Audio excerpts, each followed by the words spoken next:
मैं जिक्र कर रहा था कि पश्चिमी दार्शनिक हुआ हाइडेगर नाम के, 20वीं शताब्दी की शुरुआत में ही जर्मनी की बात है, जब जर्मनी विश्व युद्धों की दुनिया में आ गया था, उस समय की बात है।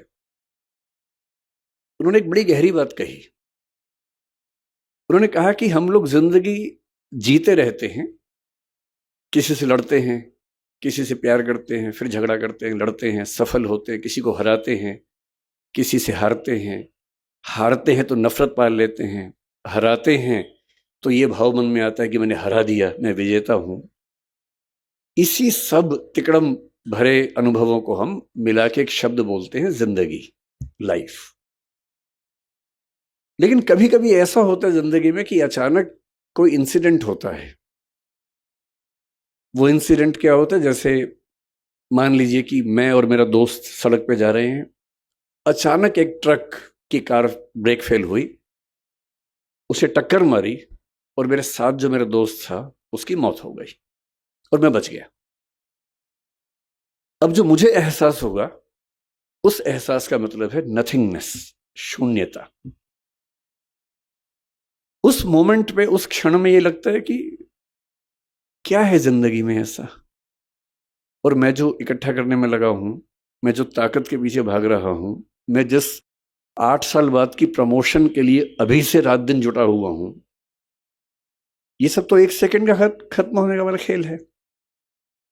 जिस जिंदगी का 1 सेकंड बाद का अता पता नहीं है, भरोसा नहीं है, कल सुबह मैं उठूंगा भी या नहीं ये भी नहीं पता है, और मैं ऐसी जिंदगी जी रहा हूं जो 10 साल बाद मैं ये बन जाऊंगा, 18 साल बाद मेरी प्रमोशन ये होगी, मैं सेक्रेटरी बन जाऊंगा या मैं हाई कोर्ट का जज बन जाऊंगा। इस अनुभव में जो लोग थोड़े ज्यादा सेंसिटिव हैं, संवेदनशील हैं, वो इस अनुभव को झेल नहीं पाते, और उनके लिए इसी बिंदु पर टर्निंग पॉइंट आता है और वो जीवन का रास्ता मोड़ लेते हैं कि जब जीवन में कुछ भरोसा नहीं तो मैं इन निरर्थक चीजों के पीछे क्यों भागता रहूं?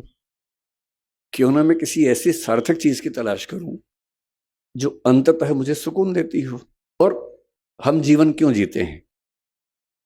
मैं दर्शन विषय का विद्यार्थी हूं, पढ़ाता भी हूं। भारत के, दुनिया के सब दार्शनिकों को पढ़ने पढ़ाने की प्रक्रिया में मैंने पाया कि अंततः सभी के मन में एक ही बात है, अलग अलग शब्दों से कहते हैं, और वो ये है कि जीवन का अंत इसी बात पे है कि मुझे सुकून मिले, मुझे आनंद मिले, मुझे सुख मिले। और सारे भौतिक सुखों के बाद देश की राजधानी की सारी ताकत को देखने समझने के बाद अगर उससे ज्यादा सुकून बारडोली के आश्रम में है, तो इसका मतलब है कि जीवन का सही अर्थ तो यहां आके खुलेगा, वहां तो नहीं खुलेगा। तो मैं बहुत कृतज्ञ हूं सिंघवी साहब का, डॉक्टर साहब का। कहाँ गए डॉक्टर साहब? हाँ, डॉक्टर साहब आपका बहुत कृतज्ञ हूं कि आपने, अब मैं आपसे कोई काम नहीं बोलूंगा कि मुझे इलाज करवा दीजिए, वो मैं कभी नहीं बोलूंगा। वो तो मेरा शुरुआती लालच था जो मैंने आपको बताया भी नहीं अब तक, और मन में था। और मुझे लगता है कि सच बोल देने से मुक्ति रहती है, झूठ बोलने में बड़ी दिक्कतें हैं, सच बोल देने से आदमी मुक्त रहता है। तो मेरा शुरुआती आपसे जो संवाद था वो लालच की बदौलत था। अब तो हम अच्छे दोस्त हो गए। तो मैं कृतज्ञ हूं कि आपने मुझे यहां बुलाया और इतने सुंदर संसार के बीच में आने का मौका दिया। मैंने जब स्कूल को देखा, मुझे लगा कि टैगोर, महात्मा गांधी और पटेल जैसे एक हो गए हूं। टैगोर के शांति निकेतन में जो सबसे सुंदर कॉन्सेप्ट मैंने देखा कि क्लासरूम के अंदर पढ़ाई नहीं करनी है, पेड़ के नीचे बैठना है, खुले में बैठना है, प्रकृति में बैठ के पढ़ना है। मैंने देखा कि यहाँ क्लासरूम में चेयर्स है ही नहीं, केवल छोटे से स्टूल है, वो उठाना है और पेड़ के नीचे चले जाना है, और जहां मन करे वहां बैठ के पढ़ना है। क्यों एक चार दीवारी के अंदर बैठ के ही हम पढ़ाई करेंगे? महात्मा गांधी ने एक बहुत अच्छा विचार दिया था बुनियादी तालीम का, बुनियादी शिक्षा का, जो स्वावलंबन में जोर देता है, स्किल्स की ट्रेनिंग पर जोर देता है, मातृभाषा में शिक्षा पर जोर देता है। और मैंने पाया कि वो सारे के सारे सिद्धांत इस स्कूल के अंदर ठीक वैसे ही चल रहे हैं। और सरदार पटेल का तो आशीर्वाद आश्रम को मिला ही है, तो उनके प्रति तो कृतज्ञ होना वैसे भी बनता है। दूसरा, मैं थोड़ा सा, मुरारी बापू साथ में है, उनका जिक्र करके फिर मैं अपने मूल विषय पे आता हूं, सरदार पटेल पर। मेरा आज तक ऐसा सौभाग्य नहीं हुआ कि मैं किसी कथा में जाके सुन सकूं, पर और मैं बहुत संदेह करने वाला व्यक्ति हूं, मैं बहुत विश्वास करने वाला व्यक्ति हूं नहीं। मैं ईश्वर को लेके भी उतना आग्रही नहीं हूं। मुझे फिलॉसफी पढ़ते पढ़ते ज्यादा संदेह मन में रहता है, बहुत ज्यादा। ईश्वर भी हैं या नहीं हैं तो कैसे हैं, वो सब सवाल मेरे मन में बहुत ज्यादा चलते हैं। पर मैं नास्तिक नहीं हूं, मैं अज्ञेयवादी हूं। अज्ञेयवाद का मतलब होता है कि मुझे पता नहीं ईश्वर हैं या नहीं हैं तो कैसे हैं, पर मैं संभावना मानता हूं कि वो हैं, और अगर दुनिया चल रही है तो हो सकता है कि उन्हीं की बदौलत चल रही होगी। इस संभावना को मानता हूं।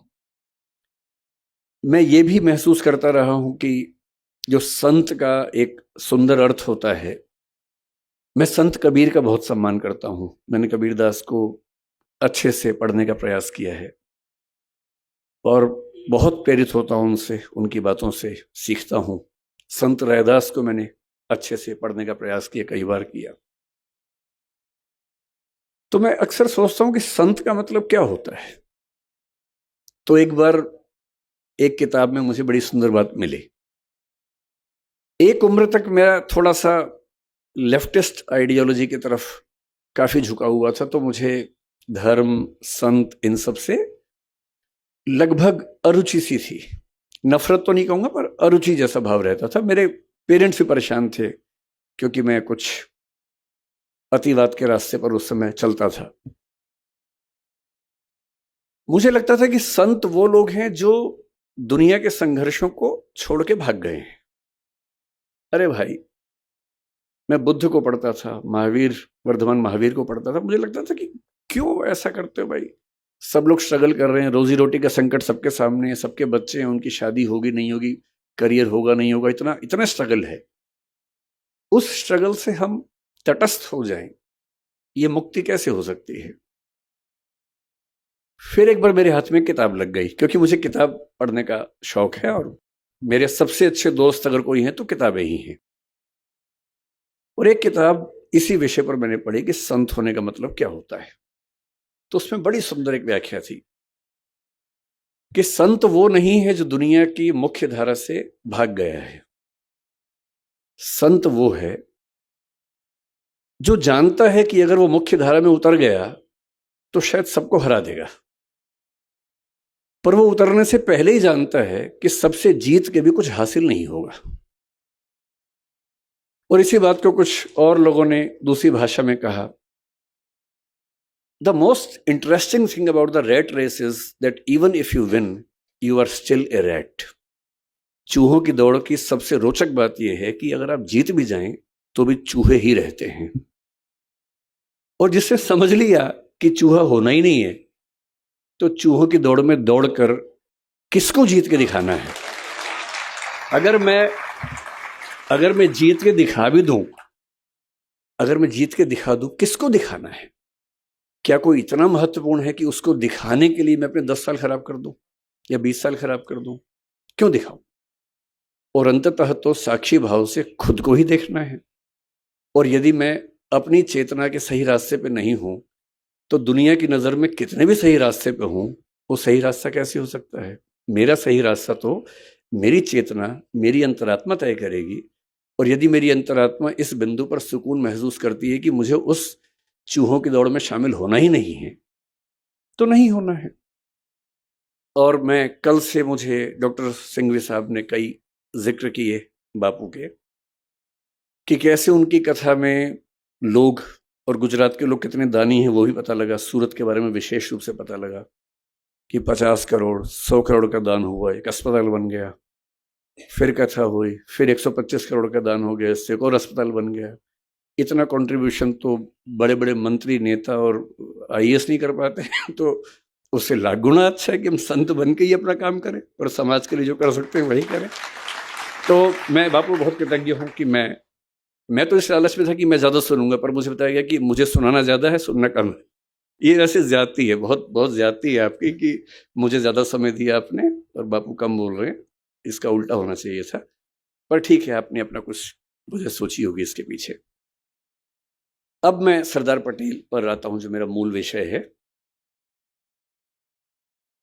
सरदार पटेल के बारे में आजकल जब लोग बोलते हैं तो एक अजीब सा भाव बहुत प्रचलित हो गया है कि जब तक हम महात्मा गांधी और नेहरू जी की 4 बुराइयां ना कर दे, लोग वो सोचते हैं कि पटेल की तारीफ हो नहीं पाई ठीक से।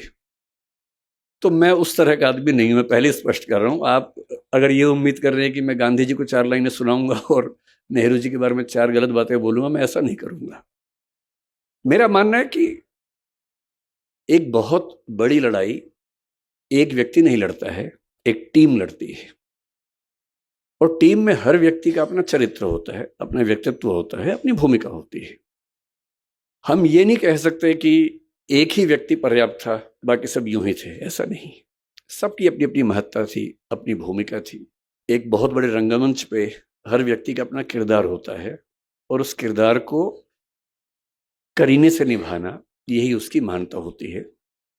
मैं ये जरूर मानता हूं कि सरदार वल्लभ भाई पटेल जितने सम्मान के हकदार थे, उतना हमारी पीढ़ियों ने उनको दिया नहीं। ये हमारी पीढ़ियों पर लानत की बात है, ये मैं जरूर मानता हूं। और ये हमें सुधारना चाहिए। क्यों सुधारना चाहिए? मैं कुछ ऐसी बुनियादी बातें आपसे कहूंगा।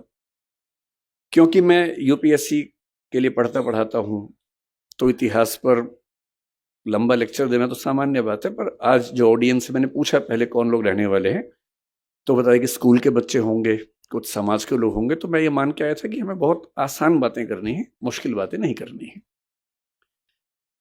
मुझसे कोई पूछे कि सरदार पटेल को आप किस रूप में देखते हैं, बल्कि आज से 4-5 साल पहले मेरी माताजी का देहांत 2018 के अंत में हुआ, नवंबर में। और जब ऐसा हुआ तो स्वाभाविक सी बात है कि मेरे पिताजी, जिनकी उम्र लगभग 80 साल है, वो काफ़ी अकेले हो गए थे, टूट से गए थे।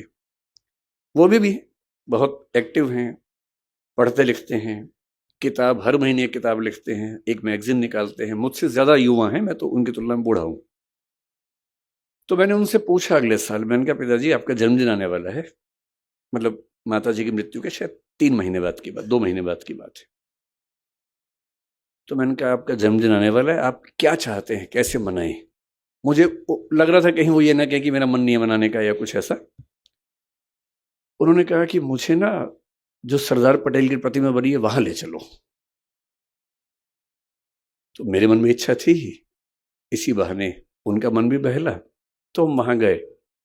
और वहां जो बच्चा उस समय एसडीएम था, उसने बड़ा सहयोग किया। आज वो बल्कि आया भी है, शायद मुझसे मिलने भी मिलेंगे मुझे, वो थोड़ी देर में आएंगे। मेरे बड़े अच्छे दोस्त बन गए वहां उस दिन सब लोग। उस दिन में म्यूजियम देखा। करमसद तो मैं अपने पिताजी और माँ दोनों को लेके गया था, पत्नी भी गई थी, सब लोग गए थे उनका घर देखने के लिए।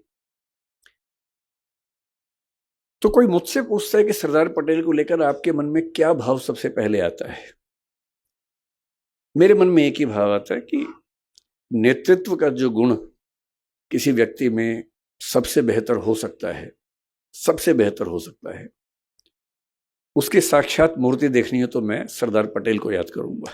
अगर मुझे किसी एक व्यक्ति का नाम बोलना हो तो सरदार पटेल का नाम बोलना चाहूंगा।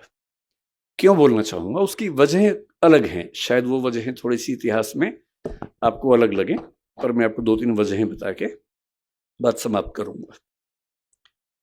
और क्योंकि मुरारी बापू हैं, राम कथा वो करते हैं, तो मैं बीच बीच में भगवान राम का जिक्र भी लाऊंगा ताकि थोड़ा सा पर्सपेक्टिव और सही तरीके से हम समझ सकें। भगवान राम के बहुत सारे रूप हैं। वाल्मीकि के रामायण में अलग रूप है, भवभूति के उत्तर रामचरित में अलग रूप है। उसके बाद गोस्वामी तुलसीदास ने जब लिखा रामचरितमानस, उसमें काफी नया रूप वो लेके आए।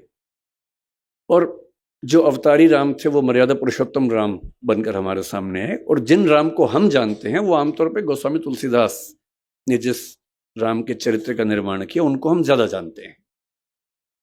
मैं हिंदी साहित्य का विद्यार्थी भी हूं, हिंदी साहित्य में उसके बाद भी चीजें होती रही हैं। 20वीं सदी की शुरुआत में महात्मा गांधी के समय में ही मैथिली शरण गुप्त ने साकेत लिखा, उसमें राम का नया रूप सामने लगा, जिसमें वो प्रश्न कर रहे हैं, राम तुम ईश्वर हो मानव नहीं हो क्या, या राम तुम मानव हो ईश्वर नहीं हो क्या? और वो कह रहे हैं कि हे राम, इस देश को मत भूलना, राम तुम्हें यह देश न भूले, धाम धरा धन जाए भले ही, यह अपना उद्देश्य न भूले। और भगवान राम राष्ट्रभक्त नायक के रूप में उभरते हैं साकेत नाम की रचना में 20वीं सदी की शुरुआत में। फिर 1936 में हिंदी के सबसे बड़े कवि निराला राम की शक्ति पूजा एक कविता लिखते हैं। वहां फिर राम का एक नया चेहरा सामने आता है, बहुत ही उदात्त स्वरूप, सबलाइम स्वरूप, गरिमा से भरा व्यक्तित्व।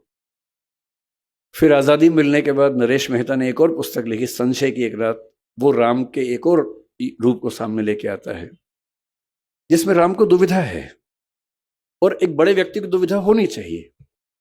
उनको दुविधा यह है कि सीता की मुक्ति तो मेरी निजी लड़ाई है, मेरी पत्नी का अपहरण हुआ तो लड़ना मेरा धर्म बनता है, लेकिन उस लड़ाई में मैं इस पूरे समाज को, पूरी सेना को झोंक दूं, ये उचित है या अनुचित है। और रात भर वो इस दुविधा में रहते हैं, और उसके बाद उनको इस प्रश्न का सही उत्तर मिलता है, और उसी बिंदु पर संशय की एक रात पूरी कविता समाप्त होती है। तो मुझे जो पूरी भारतीय परंपरा में एक सबसे महान आदर्श नजर आता है अलग अलग रूपों में, वो भगवान राम का है। और मैं महसूस करता हूं कि जब हम पटेल को समझें और थोड़ा सा दोनों व्यक्तित्वों की तुलना करके समझें, तो बात और गहरे से हम महसूस कर सकते हैं कि पटेल का पटेलत्व राम के रामत्व के कितना नजदीक है, इन दोनों में कितनी गहरी समानताएं हैं। एक प्रसंग से बात शुरू करते हैं, जिस प्रसंग पर लोग नाराज रहते हैं, पर मैं यह नाराजगी जाहिर करने नहीं आया हूं। मैंने आपसे पहले ही कहा कि मैं ना नेहरू जी के बारे में एक गलत वाक्य बोलूंगा, ना गांधी जी के बारे में बोलूंगा। और पटेल जी को महान होने के लिए इसकी जरूरत नहीं है कि हम किसी को नीचा करके दिखाएं, वो वैसे ही बहुत बड़े हैं, किसी को मैं छोटा क्यों करूं उसके लिए, है ना।